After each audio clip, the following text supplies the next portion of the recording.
In my mind, your resume is always a work in progress, one that you should update for each role that you apply to. Take time to review the job description and look for those skills and accomplishments that the reviewer wants to see.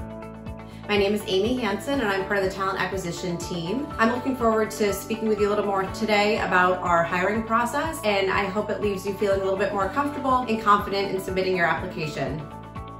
Your resume is really your foot in the door and the opportunity to even be considered for this position. So I'm not sure there is any such thing as a perfect resume, but I certainly can give you some pointers on what I like to see. The first thing I would say is simplicity. Keep it simple, concise, well organized. Avoid using any sort of obscure fonts or colors, graphics, photos. Those are just distractions. The second thing I would suggest is keeping it relevant. Your resume is always a work in progress, one that you should update for each role that you apply to. So take time to review the job description and look for those skills and accomplishments that the reviewer wants to see, and then take the time to pump up your resume and reflect those relevant skills. The third thing I would say is I like to see accomplishments. Make sure it's accomplishment driven as opposed to just listing a number of responsibilities. So things that get my attention are things like metrics, awards, successes, things that are really quantifiable. And the fourth bit of advice I would say is make sure it's error-free. But you'd be surprised how many resumes I see that have spelling errors and grammar errors. Take time to take advantage of things like spell check and grammar check. And then once you've completed your own review, I always suggest asking someone you trust just to take another quick glance at it. It's always helpful to have a fresh set of eyes on it as well.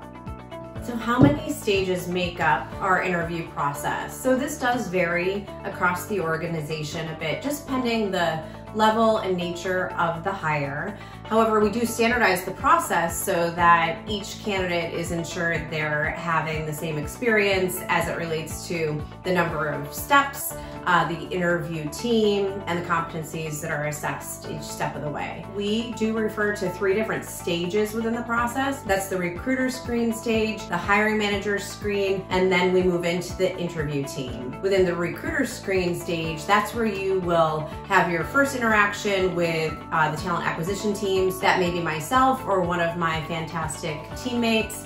And if in that first conversation we feel as though there's potential alignment within the needs of the business in this role, then we would schedule time for you to meet with the hiring manager. When you have that interaction with the hiring manager, that's where the level of questioning will just go a bit deeper, and you will be introduced to behavioral interview questions to really start to assess against the competencies we're seeking. If there continues to be alignment there, then we would introduce you to the interview team.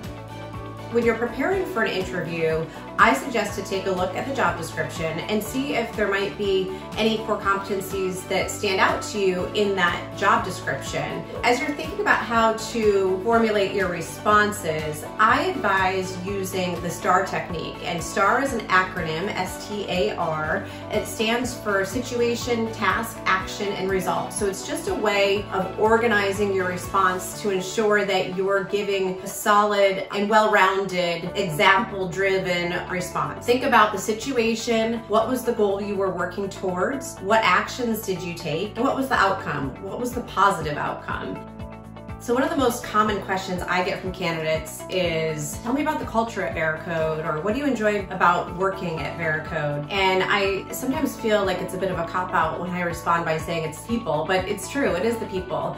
We respect and value, we push each other, we support each other, and we celebrate one another, and all of that is quite important to me. I'm also really proud to be part of this talent acquisition team where we are passionate and dedicated to continuing to diversify the makeup of this organization. So in preparing for your interview, I would suggest learning a little bit more about the Veracode Way. The Veracode Way truly encompasses the commitment that we have as an organization to diversity and innovation, and it will allow you to see how our core values may resonate with you and your experiences.